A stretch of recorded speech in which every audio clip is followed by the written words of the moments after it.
بسم الله الرحمن الرحيم الحمد لله والصلاة والسلام على رسول الله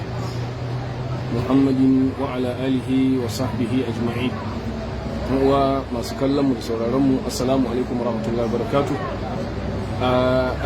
aikin haji baki ɗayansa dama shuri'a li iqamati tauhid wa dhikrillah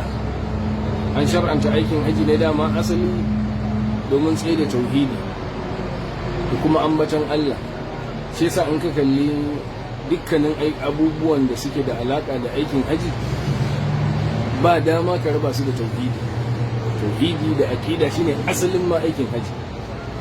shi yasa mutanen jahiliya aida suna aikin haji amma nasu suna hadawa da shirka ko a cikin mafi girman lafazin da ake amfani da shi a ibadar aikin haji wato lafazin talbiya sukan hada nasu da shirka suna labbaik Allahumma labbaik la sharika laka labbaik illa sharikan huwa laka tamlikuhu wa ma malak sukan shigar da wannan Allah madauki ya hana wannan tun farko lokacin da aka institution din haji ma aka sa shi a yi aka umarni Allah madauki ya gaya mana a cikin alkur'ani wa id bawwa'na li ibrahima makanal baiti me aka ce masa Allah tushrik bi shay'an tun farkon inda aka sanya da Allah madauki kintsa annabi Ibrahim inda za a gina ɗakin Ka'aba an zo masa da wannan umarni ko hanin yin shirka cewa Allah tushrik bi shay'an cewa karkai shirka da ni da kowanne abu kuma ya bashi umarni tsarkake ɗakinsa ga masu ɗawafi da masu kuma tsayawa suna bautawa Allah da itikafi don haka kaga ashe kenan aikin hajji na tare da tauhidi ta bangare na biyu in ka kalli abin da ya shafi ɗawafi kafin ma mu je ɗawafi maganar da ita talbiya farko abin da ke cikin ta dama magana tabbatar da tauhidi labbaik Allahumma labbaik wanda labbaik nan amsawa ce kuma tana da alaka da iltizami da luzumi da cewa ina tabbata akan bautarka ya Allah ba zan gushe ba to kuma me sai la sharika lak baka da abokin tarayya Allah ba shi da abokin tarayya la fi rububiyyatihi wa la fi uluhiyyatihi wa la fi asma'ihi wa sifatihi wajibi mutum ya da wannan babu abin da ke bata wa mutum komai nasa irin shirka inna Allah la yaghfiru an yushraka bihi wa yaghfiru ma duna dhalika liman yasha duk waɗannan ayoyi mun san su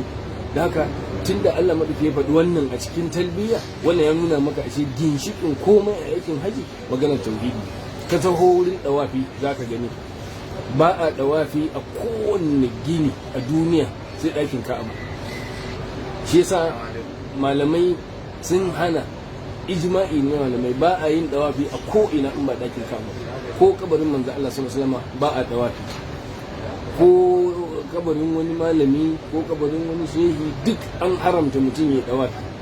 wannan fahimtar kuma mun ganta a gun sahabban manzon Allah sallallahu musamman daga cikin khulafa'ur rashidun sayyidina Umar da ya zo taba al-hajar al-aswad me yasa dan ya karantar da mu tauhidi sai ya faɗi cewa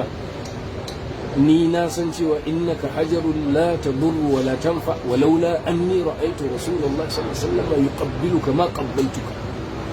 wannan tahqiqi ne na ma'anar tauhidi a cikin aikin haji ashe ba a bautawa ɗakin Ka'aba ba a bautawa Al-Hajar al-Aswad ba a bautawa maqamu Ibrahim ba a bautawa Safa ba a bautawa Marwa Allah ake bautawa waɗannan symbols binnan alamu ne da Allah madauke bar mana ka tuno irin girmamawa da Allah ya wa Annabi Ibrahim ka tuno girmamawa da Allah ya wa Hajar mahaifiyar Annabi Isma'il dawainiyar da ta yi na neman ruwa mu yanzu wannan dawainiyar ba neman ruwan muke ba amma mu tuno wannan wahalar ta koya mana tarbiyya ta koya mana kula da na ƙasar mu ta koya mana tausayi cewa saboda na ƙasa zaka sha wahala